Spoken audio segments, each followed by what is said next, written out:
Right, ladies and gentlemen, MrSotko here. Welcome back to the channel. Today I want to talk about why cryptocurrency prices are falling again. Even more bad news, unfortunately. So what I want to do is I want to talk about the recent news, and then I want to go over some news that has led up to this point, because people ask me all the time, why is the price going down, or make a video on why the price is going down, and I do, but it's a series of events that lead to the price that it is now, or a series of events that it will be later on. And so you have to take a look at those as a whole, and that not one of them has brought down the prices of crypto so drastically. It's really a collection of bad things that have happened. So I'm in it for the long haul. I got my Manhattan glass of apple juice, little trade secret. So I hope you guys stick with me on this one. As you can see, the current price of Bitcoin down to 6,200 or so. I seen it on GDAX fall to about 5,900 or so. So. That's what it is. So let's start with the first pretty bad news. Bitcoin dips below 7K amidst news of China's full ban of cryptocurrency exchanges. So China has gone through numerous bans in terms of cryptocurrency that has caused shocks in the price of Bitcoin, which recovered within a month. However, this is probably one of the longest, biggest dips of Bitcoin in its entire history. Now, percentage-wise, I'm not so sure, but it did get to just about 20K, and now it's on its way to 5K at the moment. So that's quite the dip of 15,000, so maybe not the biggest percentile loss of Bitcoin, but certainly the biggest in terms of just its raw numeric value. So Bitcoin hit a new multi-month low on February 5th, dropping below 7,000. The sharp drop of Bitcoin was mimicked by the prices of altcoins as well. So if you go to CoinMarketCap and we check on all the coins, oh my, everything is way, way, way down. But don't worry, discount coins. Think of it that way. Hold on to your coins, look in the long term, and you'll be fine. But I do want to talk about the reasons why. So the largest cryptocurrency market decline has likely been caused in large part by the recent news from China that all foreign cryptocurrency exchanges are to be banned by the People's Bank of China. So now it's very difficult for them to trade anything, and even getting pretty difficult for them to trade person to person, although you can never really stop that. That is not a particularly efficient way to move Bitcoin back and forth. Sure, I can send it to you, you can send it to me, but that's not really on a mass scale at all, and then I have to find you as the buyer of Bitcoin. Meanwhile, the price is moving all over the place, so quite difficult without a computerized trading system. Another article on the ban complete. China blocks foreign crypto exchanges to counter financial risks. And what you got to understand is that there are a lot of weak investor hands, and not even necessarily weak. A lot of it is people not giving up on Bitcoin, but they sold long ago, or they are selling now because they believe that the Bitcoin will get lower. The price will get lower to maybe $5,000, $4,000, $2,000. And they'll be able to pick it up once it starts to go back up, it steadies itself out, starts to go back up. That's when they're going to jump in. And, you know, they sold for a loss. Some of them maybe not so much as others. And they're going to try and pick it up at its absolutely lowest price and then hold on to it for later. So in one way, you can't blame people, but on the other side, it's a lot of weak hands. So I kind of want to talk about that in a sense that in 2017, before 2017, Bitcoin's price would shoot up from time to time. It's not unheard of, but it wasn't nearly as adopted. 2017 was the year of crypto. It really was. It's not the year that crypto was founded or anything like that, but it's the year that mass adoption started to take place. It's the year that it finally started to get on mainstream media like Bloomberg and Fox Business and things like that, like things that reach millions of people. And yeah, you might not like Bloomberg or Fox News, that's fine, but what you have to realize and have to be realistic about is that it reaches millions and millions of people. Millions and millions of people who might not be getting online and looking up at Bitcoin and things like that, or even know how to get into it. But when they hear it on TV, now this must be real, right? Because it's on TV. So then they get into it. Another thing is YouTubers like myself. I mean, I got into it fairly late in the year, but a lot of YouTubers have been at it for quite a while, influencing numerous people to get into Bitcoin, and that's a good thing. That's spreading it around. But what you have to realize is that they're drawing in people like me, people like anybody are trying to draw people into crypto, and unfortunately drawing a lot of weak hands. And so, you know, let's say the price was 15,000 and they bought in, and then it went down to 13,000, and while it was still going to go to 19,000, they panicked at 13. They got into it. Just imagine your first time investing. Imagine you putting in $1,000. You say to yourself, like, you know, this is a risk, but this is $1,000 I can afford, but I certainly wouldn't want to lose it. And they buy $1,000 at 15,000, and then 2 days later it's at 13,000 when they check the price. They freak out. They say, sell it. I'm just gonna, you know, accept my little bit of loss there, and I won't touch that again because that was too scary for me. So there's a lot of weak hands, and that's a new investor mentality. So that's a problem too. Also, these dips have been exposing frauds, scams, loopholes in cryptocurrency because people are so new and everybody's looking for that quick buck. Everybody's looking to get on BitConnect and make a lot of money. Everybody's looking to trade real fast and make a lot of money. It's just not going to happen that fast. You need to slow down a little bit and understand that you know, trading takes time to be a good trader. Investing inherently, by definition, basically takes time. And then there's a lot of frauds that go out there. And for example, in one of the ICOs, I believe it was the SEAL ICO, SEELE, some moderators, if you Google it, some moderators were faked on Telegram, and people were IMing these fake moderators. Can I get these coins early? And they would say, yeah, sure, PM me at this private address. And when you did, and you'd send them Bitcoin, they would just run off with your Bitcoin. And you think to yourself, well, these people should be responsible for that because you're responsible for their own money. I mean, they just sent it to some random person that they didn't know. But at the same time, that doesn't excuse scamming someone. And you know that people are taking advantage of this. Let's all be realistic, and we know the world is both a wonderful place and a very, very dark place where people will rob, scam, fraud, anything they can in order to make a little bit of money. Crypto Nick. That was a bad one. Sorry. Really sorry on that one. Trevon James. Oh, oof, that one slipped out too. But I kid. But not really. So it just goes to show that once the prices started to go down, that's when people start to realize certain scams are out there, like Tether, for example. This article, U.S. is now investigating a mysterious cryptocurrency Tether and Bitfinex exchange. So basically, I made a video just before this one. You can check it out. It'll go into more detail, but Tether is backed by the U.S. dollar, and it's used by Bitfinex. So when you pay them your U.S. dollars, you get Tether, and then you're able to buy Bitcoin or Ethereum, and that's what you're supposed to do with it. It's tied to the U.S. dollar, so you know, if you have $10, you get 10 Tether, and then you can buy $10 worth of Bitcoin very easily across exchanges and international exchanges, you know, to some degree, because it doesn't have to go through the banking system or through across international borders or anything like that. So the problem is that they were creating way too much Tether, or supposedly, rather, allegedly, they were creating too much Tether, and that they don't actually have the U.S. dollar to back that Tether. And if that's true, that's going to shock the crypto world. It's going to be bad. I don't mean to FUD, but it would be bad. It wouldn't be good. Let's just say all these news articles combined pretty much equals with the price we have today. So imagine if this is found out to be true. It's not going to be good.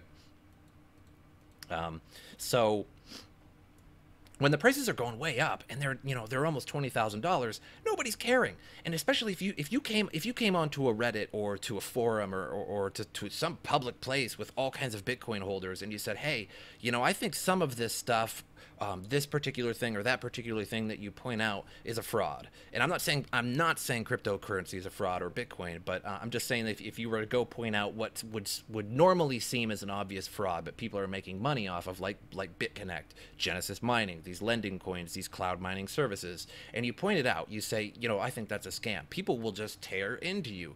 They'll destroy you because they're making money and you don't have any proof, right? And look at the prices going up. So obviously you're wrong, that it's a fraud. And then as soon as it starts to go down, as soon as it shuts down, breaks down, people go, I see it was now. So, in a sense, the retreating tide reveals who is swimming naked, if you get what I'm saying there. So a lot of weak hands, unfortunately. So my advice to you, if you're a new investor, hold.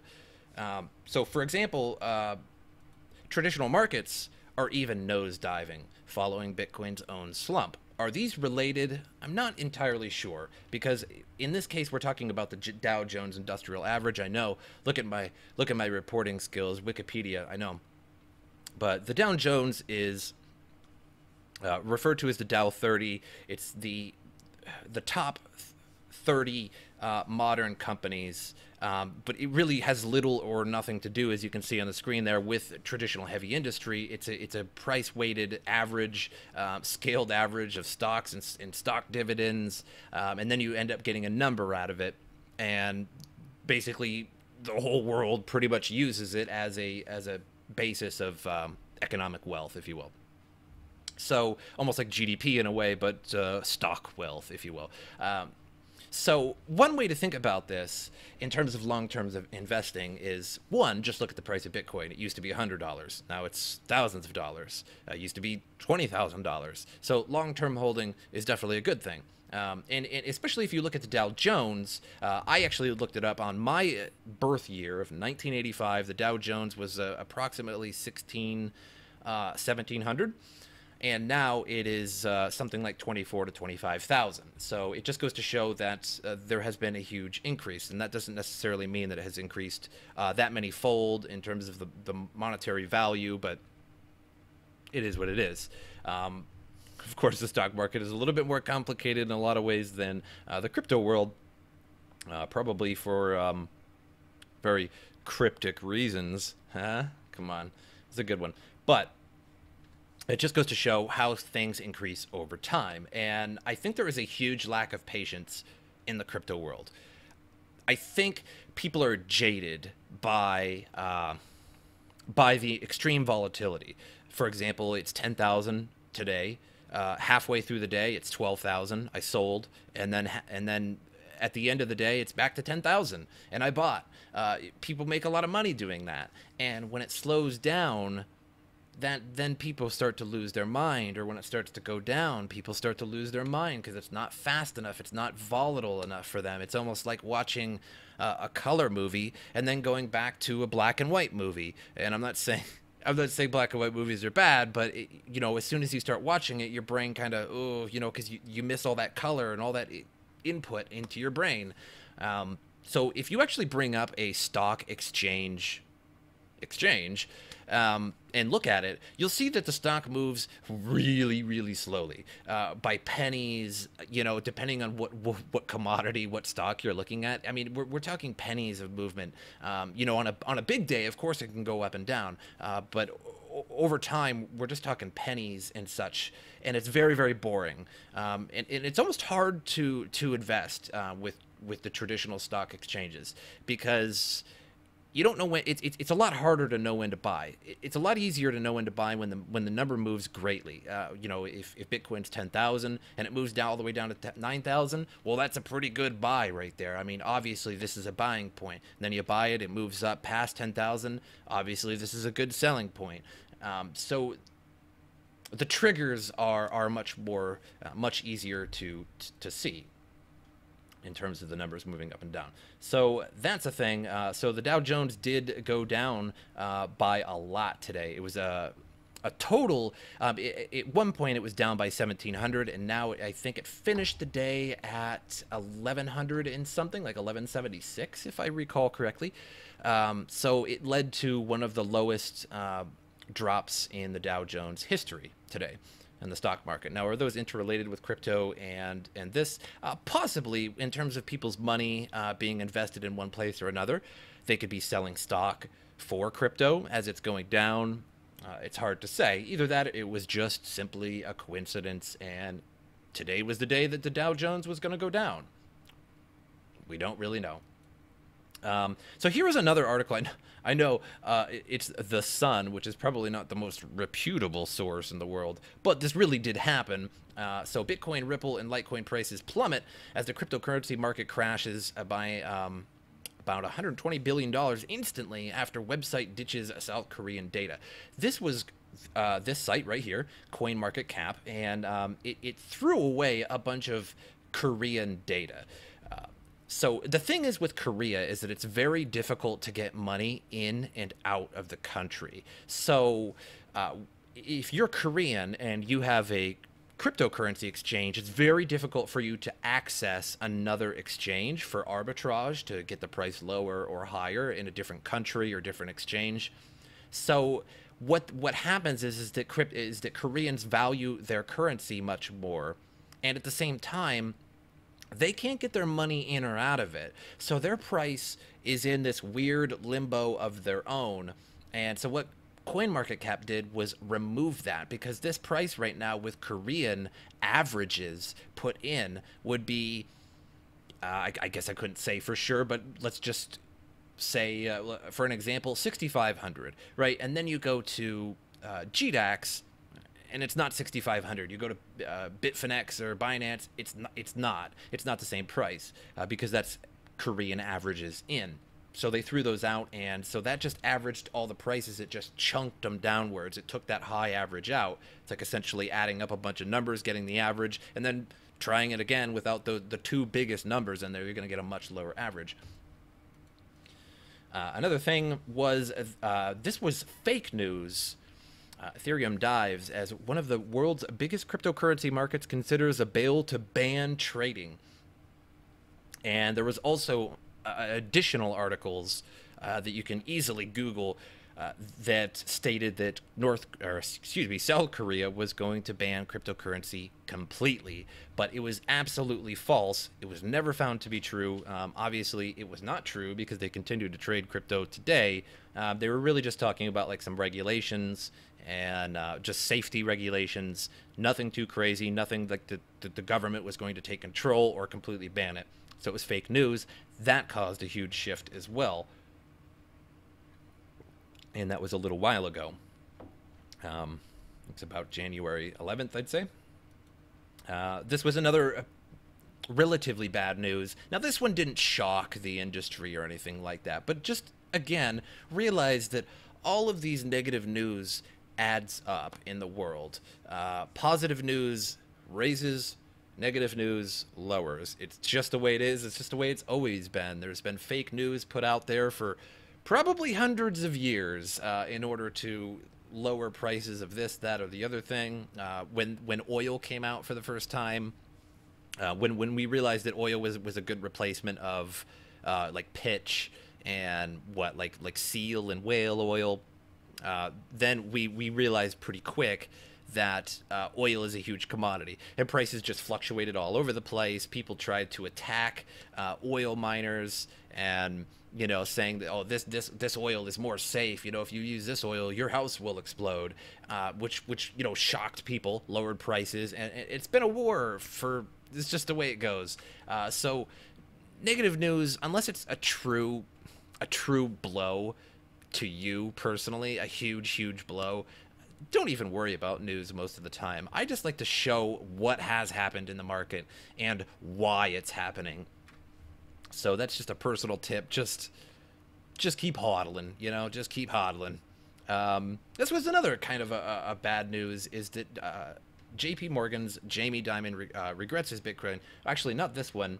Uh, I meant to actually have an article that had Warren Buffett that basically talked smack, if you will, against, I don't know if anybody actually uses that word, against Bitcoin. And Jamie Dimon did for a while too. Now you might say, screw those guys, I hate them anyway. Well, fair enough. But what you have to do is, again, be objective and be realistic. And that Jamie Dimon and Warren Buffett are two huge, huge, huge names in the investing world. If they think something is good, then it's A, probably good, and in this case, yeah, they messed up, and Bitcoin is a real thing, but if they say something is good, a lot of people follow them and buy it.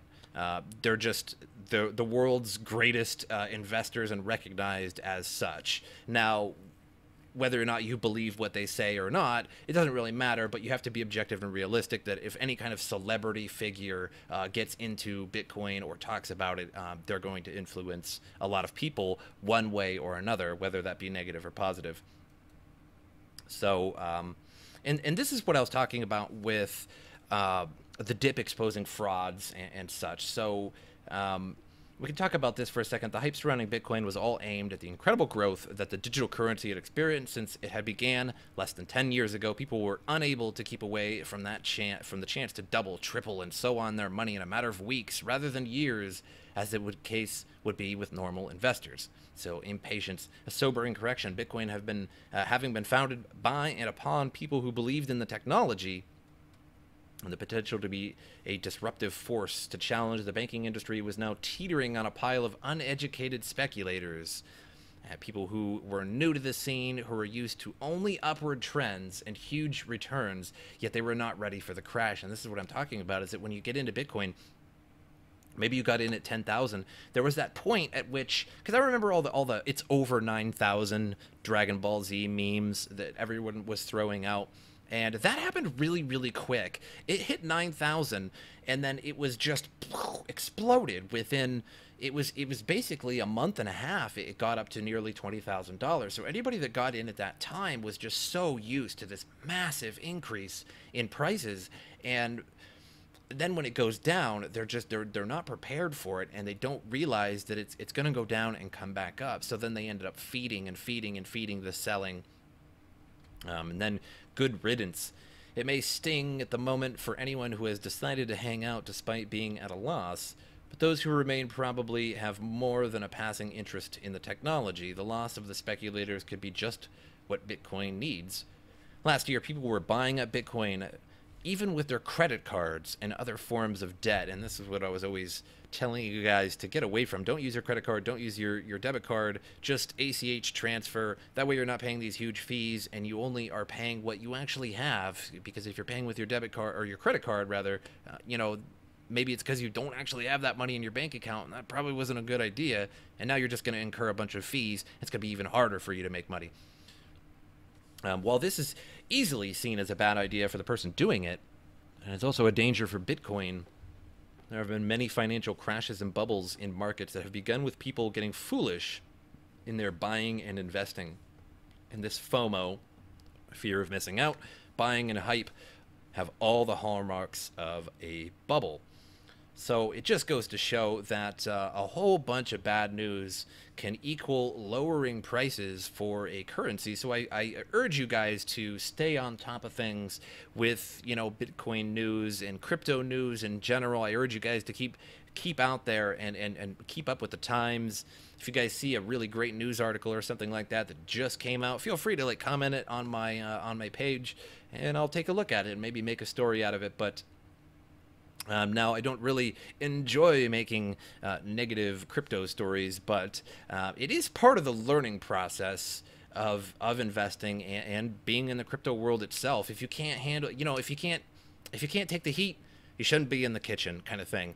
And so you need to be able to recognize said heat and be able to deal with it in a responsible way, and in a steadfast, stoic way and just sit and hold, and eventually that price will come back up. And if you're really scared enough, just wait for that price to come up, 10 or 15 bucks at least. Don't sell yourself short.